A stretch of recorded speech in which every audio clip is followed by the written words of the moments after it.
Hello everyone. आज की if की एग्जांपल नंबर 2 है और आज हम ये देखेंगे कि इफ़ की एग्जांपल नंबर 2 कैसे काम करती है। तो आइए स्टार्ट करते हैं। तो मेरे पास इस वक्त इफ़ की एग्जांपल नंबर 2 है और यहाँ पे बात हुई है कि अगर स्टूडेंट के मार्क्स 50 के इक्वल या ज़्यादा हों तो यस, अदरवाइज नो। इससे पहले हमने एग्जांपल जो 1 हम लोगों ने सीखी थी और उसके अंदर हमने सिर्फ बात की थी कि 50 से ज़्यादा के मार्क्स होंगे तो या गुड आना चाहिए, अदरवाइज बैड आना चाहिए। लेकिन यहाँ पे बात हो रही है कि 50 के इक्वल हों या फिर 50 से ज़्यादा हों। ठीक है, मार्क्स 50 के इक्वल हों या 50 से ज़्यादा हों तो आना चाहिए, प्रिंट होना चाहिए यस, अदरवाइज प्रिंट होना चाहिए नो। सो हम इसको देखते हैं यहाँ पे किस तरह से फॉर्मूला अप्लाई होगा और हम ऑपरेटर्स को भी समझते हैं कि ऑपरेटर्स कैसे काम करते हैं। पहले मैं जो है आप लोगों को पेन खोलता हूँ और उसके साथ आसानी से समझा देता हूँ। ओके,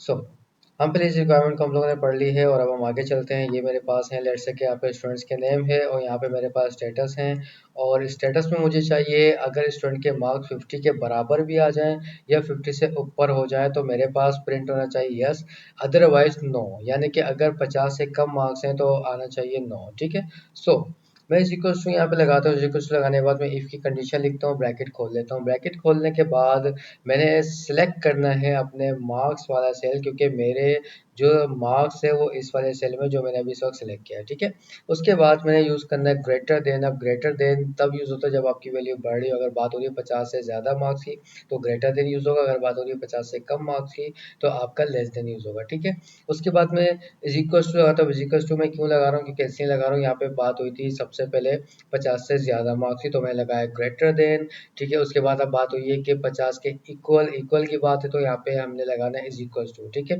ग्रेटर देन आपकी वैल्यू को बढ़ा रहा है और इज इक्वल्स टू आपकी वैल्यू को बराबर कर रहा है। ठीक है, तो ये सब लगाने के बाद मैं लिख दूंगा 50, जो नंबर आपके पास मौजूद है तो आपने वो नंबर लिखना है। ठीक है, मैंने 50 लिखने के बाद कॉमा लगाऊंगा। कॉमा लगाने के बाद तो मेरा इतना फॉर्मूला जो है वो हो गया ख़त्म, क्योंकि मैंने कॉमा लगा के सेपरेट कर दिया है। ठीक है, फॉर्मूले को। उसके बाद मैंने इन्वर्टेड कॉमा लगाना है, उसके लिए अंदर लिखना है मैंने यस। ठीक है, एंड अगेन इन्वर्टेड कॉमा मैं लगाऊंगा, उसके बाद फिर कॉमा दूंगा एंड फिर इन्वर्टेड कॉमा लगाऊंगा, मैं लिखूंगा नो एंड इन्वर्टेड कॉमा लगा के ब्रैकेट को कर दूंगा मैं क्लोज।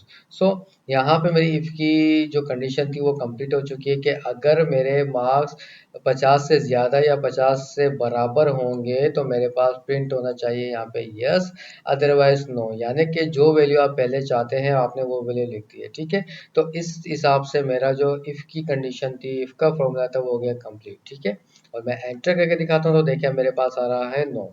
अगर मैं इसको नीचे जाके फिलअप करता हूँ, ठीक है, तो मेरे पास जो है 23 मार्क्स के आ गए हैं नो एंड 79 मार्क्स के आ गए यस, क्योंकि ये 50 के ऊपर था। मैं आपको एक चीज़ और दिखाता हूँ, मैं यहाँ पे लिखता हूँ 50। ठीक है, मैंने 50 भी लिखा तो तब भी इसने यस दिया, क्योंकि बात हुई थी 50 के इक्वल या 50 से ज़्यादा की। हाँ, अगर मैं यहाँ पे 49 मार्क्स का रहता हूँ तो ये नो देगा। ठीक है, जैसे ही मैं 50 करूँगा तो ये यस देगा। 50 हो या 50 से ऊपर हो तो आपका आंसर आएगा यस। तो ये अगर आपको एग्जांपल समझ आ गई तो मुझे कमेंट्स में बता दीजिएगा और नेक्स्ट जो एग्जांपल नंबर 3 है वो भी मैं आपके लिए अपलोड कर दूंगा, तो आप उसमें भी देखेंगे और आगे के इफ के फंक्शंस कैसे अप्लाई होते हैं। ठीक है, सो मेरी वीडियो अच्छी लगी तो लाइक कीजिएगा एंड मेरे चैनल को सब्सक्राइब कीजिएगा। Thank you.